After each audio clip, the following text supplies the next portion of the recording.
Welcome to the Demystifying Technology podcast from the MacLaurin Group. Typically, you go through the due diligence process. What the world of private equity Right. Can't wait. Demystify it. We all have fear. As he faces harsh criticism while writing dynamic proxies in Java, Dr. Heinz Kabutz says that there seems to be this perception in which we always have to look like we know what we're doing and that we have to have it right all the time. The key takeaway: accept feedback from people that you respect and do not allow negativity to determine your self-worth in your career. And welcome back to another Demystifying Technology. I have got a wonderful guest with me today. Very excited at this one. My good friend, Dr. Heinz Kabutz. How are you today, Heinz? Fantastic, Alan. How are you? Doing good. So this is our second time at this, because you had an excuse of a car trouble the last time we tried this. Yeah, we didn't ask how long it will take to change the wheel bearings on the car. And I expected it would take about, an hour or two, and it ended up taking about 6 hours. So. Yeah. You see, I think this is just a ruse, because the subject of our talk today is imposter syndrome, or the fear of failure. And I think you were just delaying the tactic for this. Yeah, absolutely. I was too scared to face you. I was actually, you know what my biggest concern was? What? My biggest concern was understanding your Scottish accent, but it's like you don't have an accent, like. Exactly. So, for those that don't know who Dr. Heinz is a fellow Java champion. He is the Java champion in my respect, and he's the author of the Java Specialist newsletter that has been going for 18 years and over 275 issues. And this is a hardcore newsletter, not for your faint-hearted. You need to check my website. Have I got the stats wrong?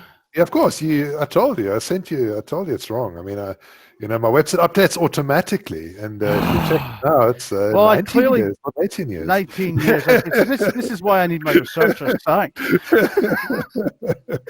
Wow. So how would you describe your newsletter? Terrible. Just awful. The thing is, I write this stuff and I send it out, and first of all, my English writing isn't that great. So I have all these grammatical errors, and then some of my ideas are completely obscure and crazy. But there is a fairly high entertainment value. And so I've got a whole bunch of people who are Java masters, like the guys who are actually architecting Java reading it. And so if I criticize anything, they always send me a comment back saying, this was wrong and that was wrong. So, which is great. It was great feedback. I get a lot of super nerdy tweet. I mean, this is really, absolutely phenomenal stuff. So the purpose of this talk was that you announced that you were going to do a book, and we all sort of looked at each other and thinking, yeah, why hasn't he done a book already? Has he not already done a book? I mean, so that was a big surprise in of itself.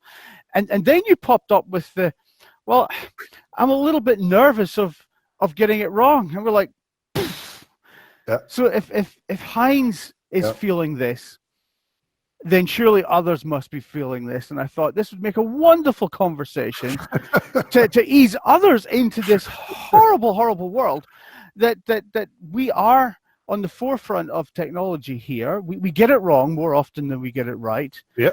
But it's through our failure that we figure out how to get things right. But there seems to be this perception that we want to always look like we know what we're doing. We've got it right. We've got it done there. So it was such a wonderful thing to hear you say that. I'm thinking, right, I got to talk to this man and figure out where his head is at. So talk to me about that. Where did that come from? I was terrified, really, because as you saw, I've been writing newsletters for 19 years, but that's a thought. I spend a day or two on it, I send it out, and then I get some feedback, and that's it. And people have been telling me for over 20 years to write a book. And sort of one of my biggest regrets is that I didn't try and write my first book when I was 30 years old, because it would have been crap, right? Excuse my French. But at the end, people would have said, "Well, who this guy is? Nobody knows this guy anyway. Who cares? You know, it's nothing." Yeah. But now that I'm semi-famous in the Java world, at least some people know me. You know me. That's something. Oh, I think one or two people know you, Heinz, but keep going. Yeah, exactly. One or two people know me.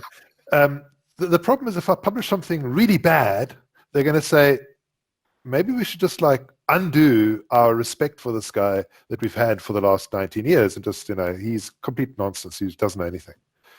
So that's my fear. Honestly fear, really fear. And that's why I never did it. But you've been doing this newsletter for 19 years now, noted. Correct. And but you're going to a tough crowd here. This is not an easy audience to which you're sending this to. Like, you've got our good friend Kirk, who makes us all look like a child when we're talking to him. Absolutely. We all love the man completely, but you've got to be conscious of the fact that you're hitting a very tough crowd. Extremely tough. It's so many times that I've spoken to people like Cliff Click or Alexei Shipilev, so many of these guys, or Doug Lee, and I'd send them an email and they'd respond with like one paragraph, like 3 lines. It would take me like a day to read that one paragraph and actually understand it. And it's so much in there. It's like, wow, this is amazing. Like one paragraph is like completely like thrown out everything I thought. There's my answer. It's amazing. But to your point earlier of saying this could be crap, how do you know when you hit the send button that this isn't the newsletter to bring down at all? Oh no, I never know. I mean, so the newsletters that I write, we were on the book in a moment ago, and we should get back to the book at some point. But the newsletter that I write, I never know if it's going to be good, because I'll spend like a week on one newsletter because there's something that I find absolutely fascinating, and I'll delve into it and go into all the details of it, and then I'll write this newsletter, and I just get like nothing, nothing, not even an email, like it's. As the checking the mail server that it went out. Yeah, exactly. Like I'm going to. I've been myself. Why didn't it go? And it's like then there's the IT crowd, and it's like a damp squid, right? The damp squid, the IT crowd, damp squid. So it just doesn't work. It's terrible. I mean, other ones are like just on the side somewhere. I just like spend 2 hours writing these, send it out, boom, and I get these rave reviews like, "Oh, this is awesome! Hi, it's amazing." And then the other one is like, I spent so much effort, like a whole week, and there's nothing. So I can never get this one right. I've tried for 19 years, and I still do not know if something is going to be good or bad. I have no idea. But there's got to be a couple of people that you listen to. If they say it's okay, then I've nailed this one, irrespective of what anybody else says. Because praise from your mother that it's good doesn't really count. No, it's true. My mother doesn't really ever say that. It's kind of like getting a Valentine's card from your mother. Thanks, Mom, but you haven't helped me. No, she doesn't really.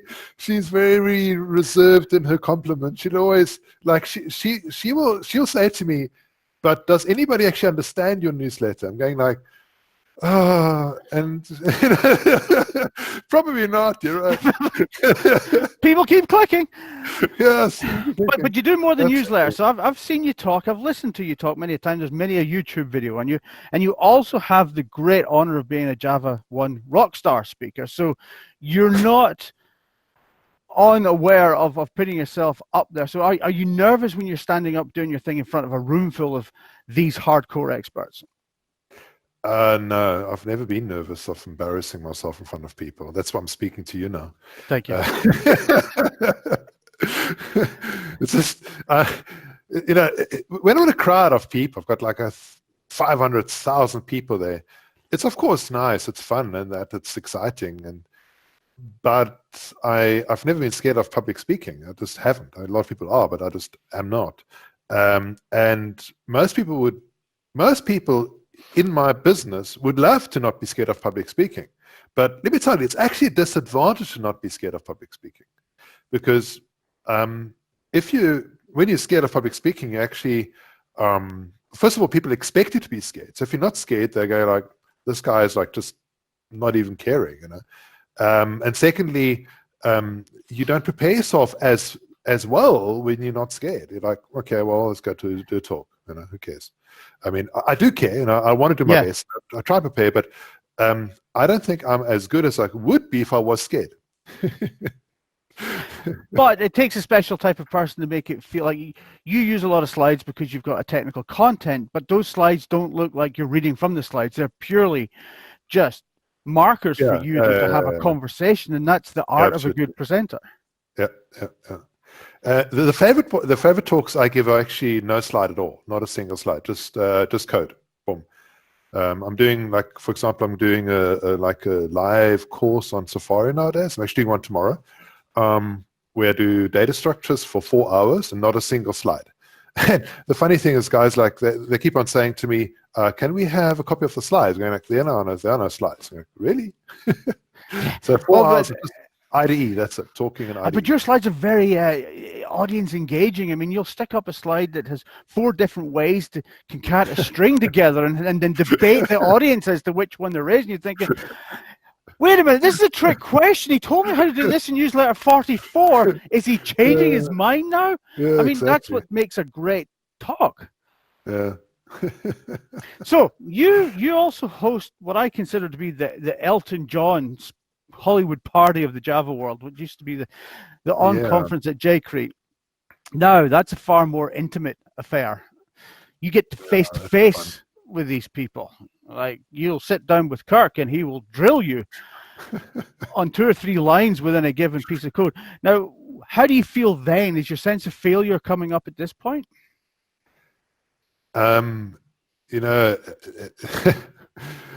It's the first few years I was really worried that people wouldn't even want to come, send out this thing, and you invite people and you just think there's nobody actually wants to come to something like this. Because the thing is, I go and speak at conferences, but I never pay for anything when I go to conference. They pay my flight, they pay my hotel, they pay everything. They have speakers within this. And at JCrete, we don't pay for anything, right? So people have to come, and these are famous people who speak at all the conferences, and they go to all over the world. And they are really top guys, and they come at their own expense to Crete to hang out with us.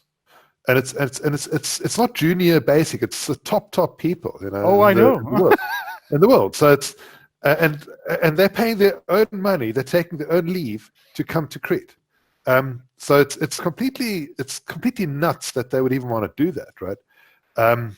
So yeah, I mean, every year I'm petrified that I send out the emails. People don't want to do this anymore. Once it starts, I'm actually extremely relaxed because I've got an incredible team who do everything. My job with JCrete is just to send out invites and to do the framework for people to be able to come there.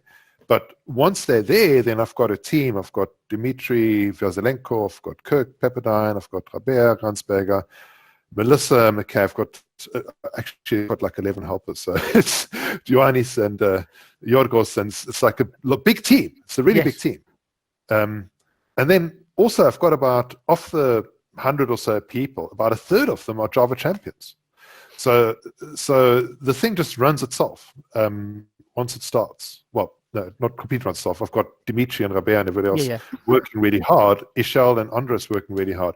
But once it's going, I don't need to do anything. I can actually just relax and just chill out and have fun. But yeah, every time I send out an email, I'm always worried. I always have this fear. But when you sit down in front of that intimate crowd and talking and bantering upon an evening in Crete, I just sit there like.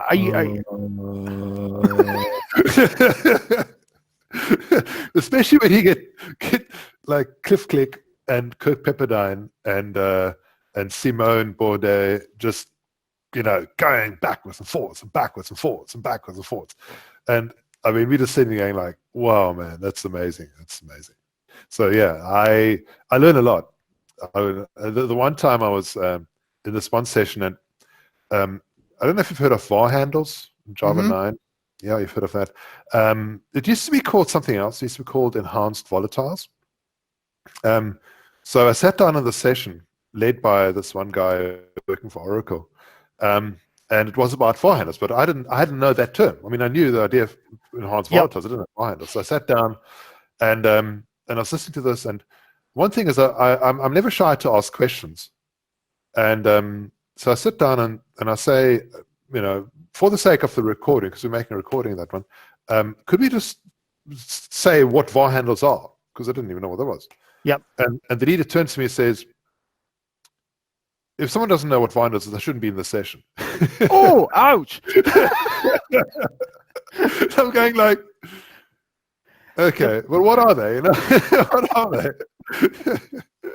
Now, of course, then he explained what the word is. Oh, it's enhanced volatiles. Okay, fine, I know what that is. Right. So you redeemed yourself, yeah, but still. Yeah, no, but I mean, it's the guys that come to JQ are so much smarter than me. I mean, if I listen to them, it's like I learn an incredible amount every time, and it's invitation only. So I mean, the people that come there, they really want to be there.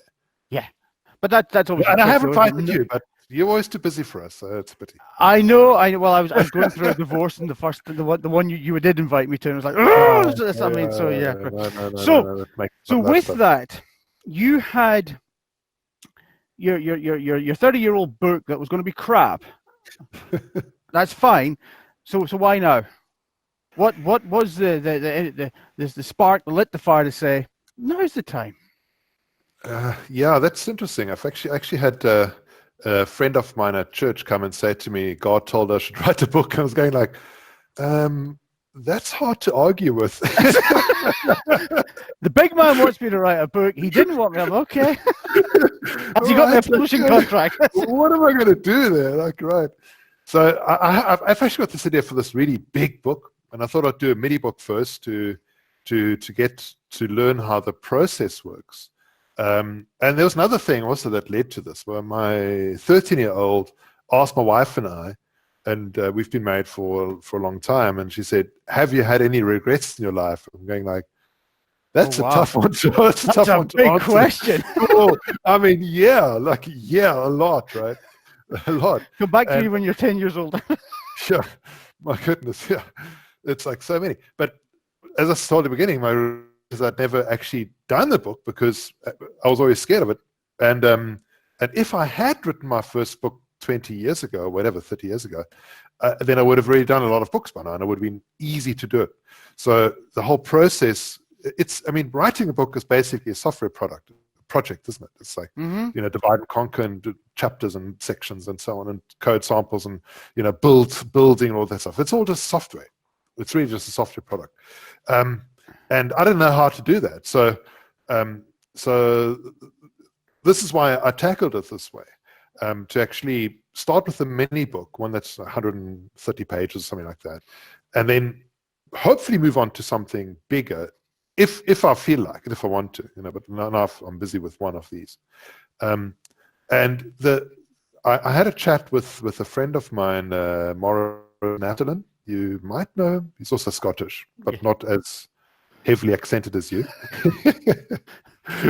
I can actually understand him. Well, we'll just leave that one there. Pardon? We'll just leave that one. Keep going. No, so he told me the number one thing, because he's written 2 very good books, is to get good reviewers. That's when I sent you that email. I said, hey, yes. I need reviewers. And but you haven't taken an easy subject for your first book. That was another question I had. You've gone in hard. Yeah. When I say you've gone in hard, for yes. the Java beginner is probably not going to pick up this one. You need to be a little bit more seasoned. If they want to learn something, right? So when I said I didn't write a book, it's not entirely true. I didn't entirely never write a book. I sort of did write a book, which was, I didn't really write it, but okay, this book, right? It's actually a book in German on the Proxies, which I co-wrote with Sven Ruppert in German, but I didn't actually do much of the writing. In fact, he did all of the writing. I just gave the code. And I read what he wrote and I made comments, but he actually did all the donkey work, all the hard work of writing the book. And so this is what my thinking was. Let me take that book, redo it in English, and and then I've really got like a whole bunch of material that I can just like copy and paste and change. As it turns out, when I actually read the book that I wrote, it was fantastically bad. Needed a little work, did it? My goodness. I mean, I threw away absolutely everything. Everything's gone, and everything's new. So, and it's not Sven's fault. It's completely my fault because I wasn't involved enough, and it's the first attempt. So my point is that we didn't have any reviewers for that first book, not a one, and it turned out really badly. But you've thrown yourself into, like, Google Docs is a wonderful tool at the best of times, but it has allowed basically the crowdsourcing to lie. I mean, to go in there and see somebody else edit it at the same time that I'm reviewing it, it's like, this is fantastic. It's amazing. But are you finding that process quite liberating, quite sort of amazing? It's completely amazing, Alan, because I'm writing the book in ASCII Doctor. The code samples are pulled from my source code, so it's always exactly the same as what's in the samples, and so I generate the book with ASCII Doctor, and then I copy each chapter into the Google Docs, and people can then edit it. And it's an absolutely incredible process because I've got over 500 of my wonderful people, fans, whatever we call them, readers who are helping me review it, read it, and as you said, they actually will be able to comment while somebody else is commenting, and it's been absolutely mind-blowing. I cannot emphasize this enough how mind-blowing this was, because I thought, before I asked people for a review, I thought that I was actually an okay-ish writer. And then a little experience. Yes, exactly. I mean, I've written, I probably have about readership. I mean, I probably have about a million newsletter reads per year, right? If you look at all my readers and people websites, probably a million people. And still, when I look at the comments and how my readers have improved my code and my book, it just blows me away. Because if you saw the first draft and you see what you see now, it's like a completely different book. They've helped me so much. Absolutely incredible. So with that, how have you sort of personally felt with the criticism that's coming back? To your point of fear of failure, has that sort of dampened your spirits for the book, or has it lifted you up? I had to swallow a bit, Alan. I really had to, because some of those comments were rather harsh. Were they more at the English and the prose of the supporting, or was it the code that they were criticizing most? Which one hurt the most? Everything. I mean, they ripped the whole thing apart. It's like from the front to the back. It's like everything, like criticism, and it's like, I mean, it's my code. It's bad, and the examples we use are bad, and the English is terrible, and this is bad, and this needs another comma. It's from this front to end. It's just bah. But I accepted I would say about 95% of the comments I accepted. Way higher than I thought. I thought you were going to say maybe 10, 20%. Because at the end of the day, it's still going to be your book. It's not like everybody else has got their own, It's but there's one funny thing where they have this. I've got this one. I mean, I've got quite a few jokes throughout the book because I like writing stuff which I find funny, which might not be funny to most, but I think it's funny. And Germans are renowned for their humor. Yeah, we are actually. But the problem is that you guys are too stupid to understand it. That's the problem. I had this one joke in there, right? And all the English going like, this doesn't make any sense. It doesn't make any sense. And the Germans, they were like laughing, and this is a funny thing. It's the best. Eventually I took it out because, I mean, most of the people are going to be English reading it. They won't understand it. It's just too sophisticated for them. It's very different. So yeah. But there's this one where I've got a visa application, you have to get a visa. And I'm from South Africa originally. That's why they've got this weird accent. And if you're South African, you need a visa to go to the toilet. It's that bad. I mean, it's like, Wow. For everything you need a visa. Except for Russia. I can go to Russia without the visa. You can't, right? Boy, have I learned something today. Yeah, there you go. I can go to Russia without visa. So I've got this one thing where I've got this embassy, Canadian embassy, and I've got this remote object and so on. You need to apply for a visa. And so I've got this condition, if married and rich, Yep. or not married and rich, then you get the visa. Right? There's a common Boolean there. And they just don't get it. There's all these guys that never applied for visa. They don't know what it's all about. They go like, you could just say if rich. Going like, yes, I know I could say that, but I had at least a dozen comments on that. I mean, like eventually I wrote a comment saying, this is a joke, right? This is a joke.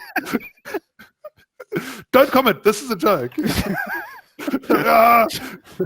So on that front, then, so what do you do to get yourself out of that sort of depression? Or I wouldn't call it depression, but sort of, wow, I thought what I just released to my 500 reviewers was good here, and they've just taken a dump on it.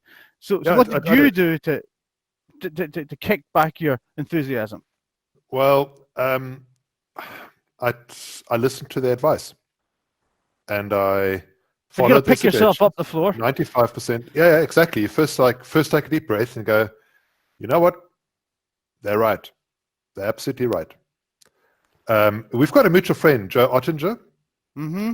He was incredible, man. He tore through the book from start to end, and he improved it. Him and Gail Anderson, those two together. It's just. I mean, I can't thank. Yeah, him we'll give a special shout out for Joe because I worked with incredible. Joe when I was editor-in-chief of Java Developers Journal, and he would pour over. He only had one little section of the magazine to worry about, but Joe just didn't let himself just stay to that little part. No. It was like great, and so hats off to Joe. I'm glad he's still there doing that. Yeah, he's so helpful. I was blown away. And I mean, they've destroyed everything. But what I've got now is much better than what I had before. So yeah, it's brilliant. But it took a big of. I had to really swallow a bit and think about it for a bit and say most of them are right. Most of the comments are right. And as I said, 95% I accepted it. And Alan, it's a book which is about 120 pages, 130 pages, somewhere around there. I had over 1,000 comments, right? Wow. They really did tour every line. They destroyed it. I mean, they destroyed it. But and I've thrown away like whole chapters. I've thrown away.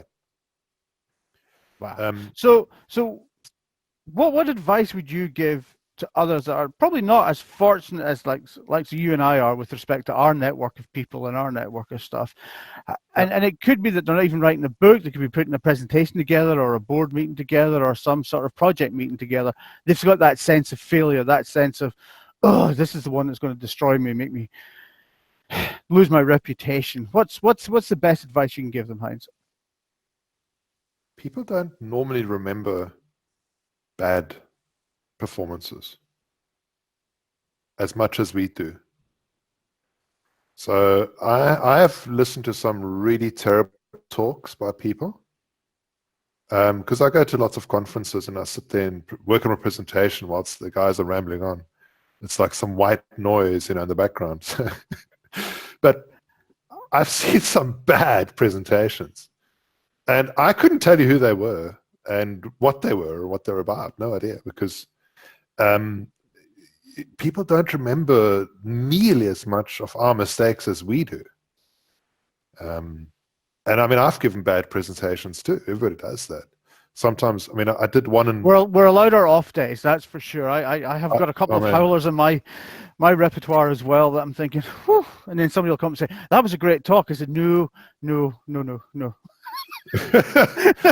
Exactly. You know, I did a talk in Romania this year, actually. And this poor crowd, they've been trying to get me to Romania for, I think it was 4 or 5 years. They've been trying to get me to come to Romania. And eventually I managed to go to Romania, and I managed to fit it in, and I went to Romania. And it was just I arrived very late, like 1 o'clock in the morning, and I didn't sleep well. And then I got there, and I was, I was out of it.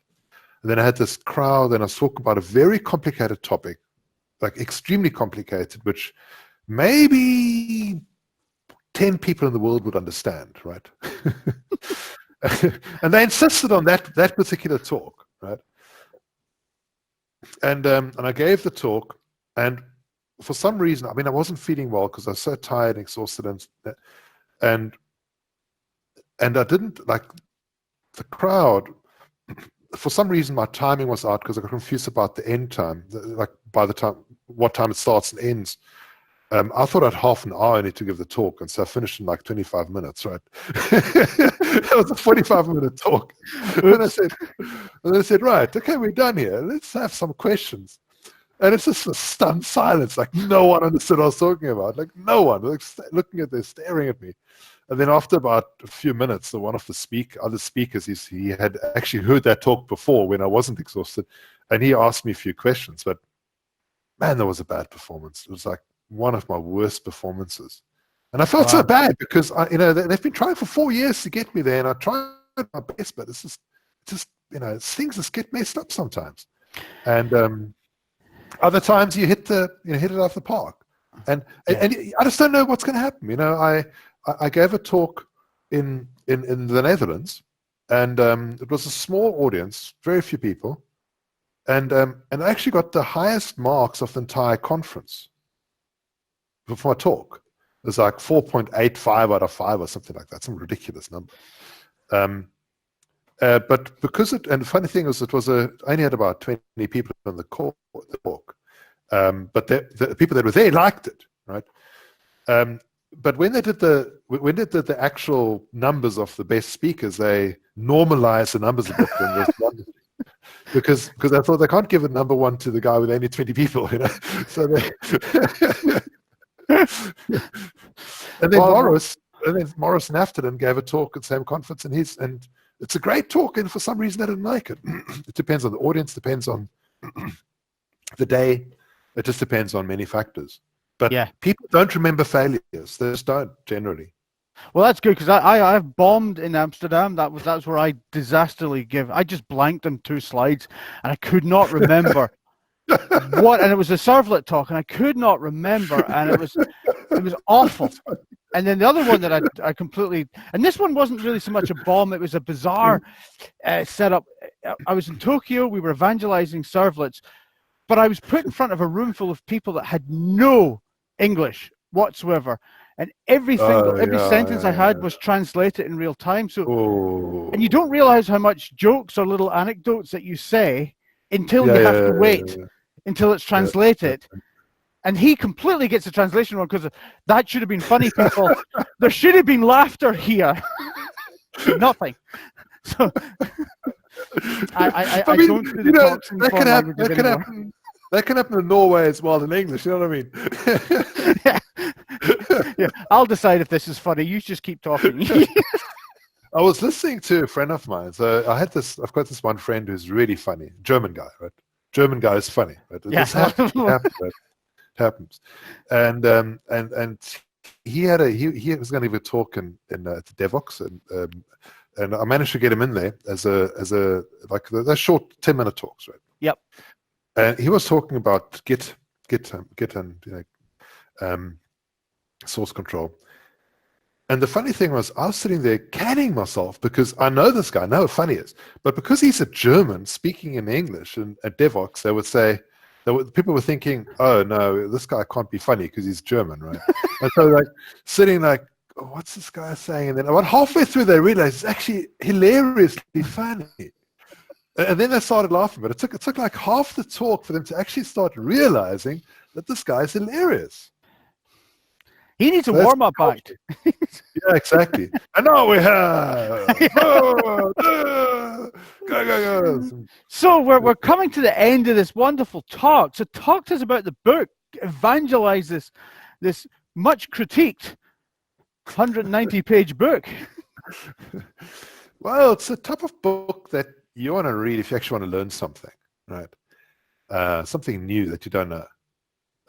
If you just want to sort of do the stuff that you know, read the normal books. This one's going to challenge people. It's going to challenge the readers. What I'm also doing, and I'm not just writing a book, because I have written a lot of Java training material. That's my main business, actually, doing training courses. So the book is going to be given away for free as an e-copy on the InfoQ website. So InfoQ, they're publishing it, so they can get it for free. If you want to pay for it, you are welcome to buy a printed copy of it, but you don't have to. The electronic copy will be just as good. Same thing, just electronic and more practical. But I'm also doing a course where I'm going to talk through each of the sections in great detail. So each little section will be a recording. Plus, there are going to be exercises as well for the course. So you can apply the things that you learn in the book. So people don't have to buy the course. That's not for free, but they can get the book for free and learn as much as they can. But the course will be, of course, much more. My course writing, that's my core competency. It's not really writing books. So I thought what I'm going to do is I'm actually finishing the book this week. I'm going to give it to the publishers to do the final editing and layout and all the other stuff. Probably finished by the end of December. But then I'm going to start recording my course so that's ready at the same time as the book. I hope that I can coordinate that. So we're talking January time, February time for everything to be finished? Yeah, I'm not sure which year though. We've waited this long, we'll wait. Well, the subject matter, right, the dynamic proxies have actually been around since the year 2000, so it's not exactly new stuff. But people just don't know it. They don't know how to use it. So, I mean, there's some new things which have happened since Java 9 and 10, but I mean, of course, we use Java, the latest Java version, the Java 13. But the point is that the book is actually if it waits another few months, it's not going to make a difference. I mean, it's still going to be the same basic content. Yes, and that is what's going to be nice about the book is it will age gracefully. Yeah, exactly. You don't have like a 6-month window and suddenly Java 14 comes out and null and voids everything in it. No, exactly. Absolutely right. Absolutely right. Wonderful. Well, Heinz, thank you very much for taking the time to talk with us. You are an inspiration as always, and I hope people get a lot from your fear to allow them to encourage to go and do what they need to do. We all have fear, and every time I send out an email, I'm like petrified that it's going to be a complete flop and people are going to hate me and say rude things about me, and they do, but not as much as I thought. And if I can leave one last thought is, I have often when I send out a newsletter, I'll get like 9 very positive responses and 1 criticism. And what I find interesting is that the positive responses all make me happier, right? And the criticism pulls me down, but the 1 criticism pulls me down much further than the 9 compliments that says, "Oh, this is great," right? So I try not to listen to any feedback actually, because like in other words, to not let my emotions be dictated. Because if I'm all like oh, I'm so great, I'm not productive, and if I'm all depressed, I'm also not productive. So the thing is to do the best, get feedback from people you respect and people that, like, for example, if Brian Götz sends me an email, I'm going to listen to that. I'm really going to listen to that. But if some random guy somewhere sends me an email, I'm not really going to care. You got to earn the right to give me feedback. Yeah, you want to get feedback from someone you respect, and from someone who actually knows about that subject and that. So So this is why, in my opinion, when you're voting on best speaks, best talks at conferences, that's not really the best way of doing things, because the people that are voting actually don't have a clue about the content and what speaking is all about.